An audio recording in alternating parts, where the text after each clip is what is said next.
రాష్ట్రంలో జరుగుతున్న కొన్ని సంఘటనలు ప్రభుత్వానికి ఇబ్బందికరంగాను, ప్రభుత్వ ఇమేజ్‌ని డ్యామేజ్ చేసే విధంగాను ఉన్నాయి. అందుట్లో తెనాలిలో కుర్రవాళ్ళని పోలీసులు కొట్టిన సంఘటన. ఆ సంఘటనకు సంబంధించి జగన్మోహన్ రెడ్డి రావటం, ఆ విషయం మీద రాష్ట్ర వ్యాప్తంగా చర్చ జరగడం జరిగింది. వెనకబడిన వర్గాల మీద ప్రభుత్వం దాష్టీకం చేస్తుంది అన్న ప్రొజెక్షన్ వైసీపీ కూడా ఇవ్వగలిగింది. ఆ సంఘటన కూడా అలాగే ఉంది. అయితే ఆ సంఘటన కవర్ చేసుకోవడానికి వీళ్ళు అదో గంజాయి బ్యాచి, రౌడీ షీటర్లు అని చెప్పేసి ఆరోపణ చేశారు. రైట్, ఒకవేళ వాడు రౌడీ షీటర్లు గంజాయి బ్యాచ్ అయితే పోలీసులు కొట్టడం తప్పైనా సరే అది పక్కన పెడదాం. కనీసం వాళ్ళు ప్రెస్ ముందు వచ్చి ఇదిగో ఈ ముగ్గురు కుర్రాళ్ళ మీద మా పోలీసులు తొందరపడి కొట్టారు, ఈ ముగ్గురు కుర్రాళ్ళ మీద పలానా కేసులు ఉన్నాయి, పలానా రౌడీ షీటర్లు అనే పూర్తి వివరాలు ప్రెస్కి ఇవ్వచ్చు. ప్రెస్ పరిశీలించుద్ది, నిజాలు ప్రశ్నించి రాయాలి. కానీ మీ మీడియా మాత్రమే వాళ్ళు గంజాయి బ్యాచ్ అని రాయటం, మీ నాయకులు మొత్తం కూడా రౌడీల్ని సమర్థించే జగన్మోహన్ రెడ్డి కూడా ఒక రౌడీ అని అన్నట్టుగా మాట్లాడటం అనేది కరెక్ట్ కాదు కదా. తర్వాత ఎక్కడో ఒక పోలీసు దౌష్ట్యానికి గురైన ఒక వ్యక్తి గంజాయి కేసులు బనాయిస్తామని బెదిరించడం వల్ల ఆత్మహత్య చేసుకున్నాడు. ఇప్పుడు ఉమ్మడి అనంతపురం జిల్లాలో 9వ తరగతి చదువుతున్న ఒక మైనర్ దళిత బాలికని ఆ ఊళ్ళో ఉన్న కుర్రాళ్ళు ఒక 14 మంది వీడియోలు తీసి బెదిరించి నెలల తరబడి ఆమెని రేప్ చేస్తున్నారు. ఈ సంఘటన ఆమె గర్భం దాల్చడంతో బయటకు వచ్చింది. వెంటనే వీళ్ళందరూ అలర్ట్ అయిపోయి ఆ మతిస్థిమితం లేని ఆమె తల్లిని, ఈ గర్భం దాల్చిన బాలికను ఆ ఊరి నుంచి షిఫ్ట్ చేసి ఒక రౌడీ షీటర్ ఆధీనంలో ఉంచారు అని సమాచారం. ఈ సమాచారాన్ని సాక్షి పెద్ద ఎత్తున ఫ్రంట్ పేజీలో రాసింది, లోపల పేజీలో కూడా దానికి సంబంధించిన ఫుల్ డీటెయిల్స్ ఇచ్చింది. ఇప్పుడు ఆంధ్రజ్యోతి ఈ సంఘటనలన్నింటినీ కవర్ చేయడానికి సాక్షి ఒక కుట్ర చేస్తుంది, సాక్షి అనే పత్రిక వైసీపీతో సమన్వయంతో పనిచేస్తుంది, వైసీపీ నాయకులతో అని రాసింది. వాస్తవానికి వైసీపీదే సాక్షి, అందులో అందులో సీక్రెట్ ఏమీ లేదు. ముసుగు తొలగించిందని హెడ్డింగ్ కూడా పెట్టింది. సాక్షి ఏ ముసుగు వేసుకోవాలి, అది జగన్మోహన్ రెడ్డి పత్రిక.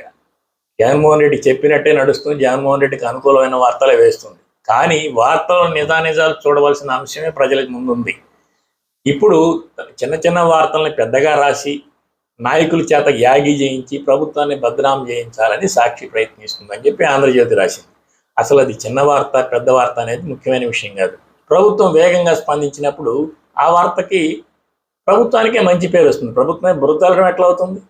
ప్రజల్లో ఎవడైనా ఒకటి జరిగిన అన్యాయాన్ని పత్రికల్లో పెద్ద వార్తగా ఇస్తే ప్రభుత్వం వేగంగా స్పందించి ఆ అన్యాయాన్ని పరిష్కరిస్తే ప్రభుత్వానికే పేరు వస్తుంది. ప్రభుత్వానికి బురద ఎందుకు అంటుతుంది? ప్రభుత్వానికి బురద అంటే సంఘటన ఎప్పుడంటే విషయాలు దాచిపెట్టబడినప్పుడు, ప్రభుత్వం చర్యలు తీసుకోవడంలో అలసత్వం ప్రవర్తించినప్పుడు, లేదా ప్రభుత్వం ఒక పక్షానికి పక్షపాతంగా వ్యవహరించినప్పుడు. సో ఇప్పుడు అక్కడ జరిగిన సంఘటన 14 మంది కుర్రవాళ్ళు ఆమె రేప్ చేశారని చెప్తే ఆ సంఘటన సాక్షి పెద్దగా రాసినప్పుడు వేగంగా చర్యలు తీసుకోండి, వేగంగా చర్యలు తీసుకున్నామని చెప్పండి, ప్రజల్లో ఒక విశ్వాసం కలిగించండి. అప్పుడు ప్రభుత్వానికి మంచి పేరు వస్తుంది, చెడ్డ పేరు ఎందుకు వస్తుంది? గతంలో సుగాలి ప్రీతి సంబంధించిన సంఘటనని రాష్ట్ర వ్యాప్తంగా పెద్ద ఎత్తున విస్తృతంగా తెలుగుదేశం మీడియా ప్రచారం చేసింది. ఇప్పుడేది దానికి సంబంధించిన ఒక వార్త లేదు, అసలు దాని ఎండ్ రిజల్ట్ ఏమైందో తెలియదు. సిబిఐ వాళ్ళు అది పెద్ద విషయం ఏం కాదు, దాని గురించి మేము పట్టించుకో, మా దగ్గర సిబ్బంది లేరన్నారు. మరి ఈరోజు దాని గురించి వార్త లేదు. సంఘటన చిన్నదా పెద్దదా కాదు, ప్రభుత్వం ఏ పక్షం వహించింది, ఏ పద్ధతుల్లో ప్రభుత్వం ప్రవర్తిస్తుంది అన్నదే ఇక్కడ డెమోక్రటిక్ పద్ధతుల్లో మనం ఆలోచించాల్సిన విషయం. ఆంధ్రజ్యోతి అనేది తెలుగుదేశం పత్రిక, ముసుగున్నది ఆంధ్రజ్యోతికి, సాక్షికి కాదు. సాక్షి వైసీపీ పత్రిక, డౌటే లేదు. ఆంధ్రజ్యోతి మాత్రం నేను దమ్మున్న ఛానల్, నేను పక్షపాత రహితంగా రాస్తాను, ప్రజల పక్షాన ఉంటానని చెప్పుకునే పత్రిక అది, దానికే ముసుగుంది. సో ఇప్పుడు గతంలో ప్రతిసారి ఇప్పుడు కార్యకర్తలు ఏం చేయాలి, నాయకులు ఏం చేయాలని ఆంధ్రజ్యోతి తెలుగుదేశం పార్టీకి సలహాలు ఇస్తుంది, ఎలాంటి వ్యూహాలు అనుసరించాలి అని తెలుగుదేశం పార్టీ యొక్క దిశానిర్దేశాలను కూడా ఆంధ్రజ్యోతి చేస్తుంది. అది సాక్షి మీద బరుదవుతుంది. ఇక్కడ సాక్షిని మనం సమర్థించట్లేదు, ఆంధ్రజ్యోతిని సమర్థించట్లేదు. సంఘటనను ప్రజెంట్ చేయడంలో ఒకరు ఓవర్ యాక్టివ్గా ఉంటే ప్రభుత్వం తక్షణం చర్యలు తీసుకొని వాళ్ళని ప్రశ్నించవచ్చు. ఈ సంఘటన దాచిపెట్టడానికి ప్రయత్నం చేశారు కనుక సాక్షి పెద్దగా ప్రొజెక్ట్ చేసింది. నువ్వు తక్షణం యాక్షన్ తీసుకొని ఇలాంటి చిన్న సంఘటనలు ఎందుకు నువ్వు ప్రొజెక్ట్ చేస్తావు పెద్దగా, ఇది సమాజంలో అలజడి సృష్టించింది కదా అని సాక్షిని నువ్వు ప్రశ్నించవచ్చు.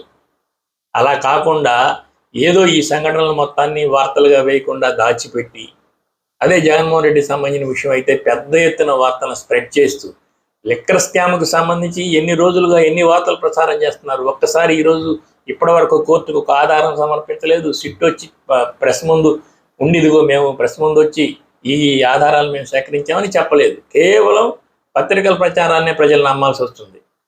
ప్రజలు నమ్మి ఆల్రెడీ లిక్కర్ స్కామ్లో కోట్లు కొట్టేశారనే ఒక అభిప్రాయానికి ఈ పాటికి వచ్చేశారు. పత్రికలు వ్యవహరించాల్సిన తీరు ఆంధ్ర రాష్ట్రంలో ఎంత ఘోరంగా ఉంది.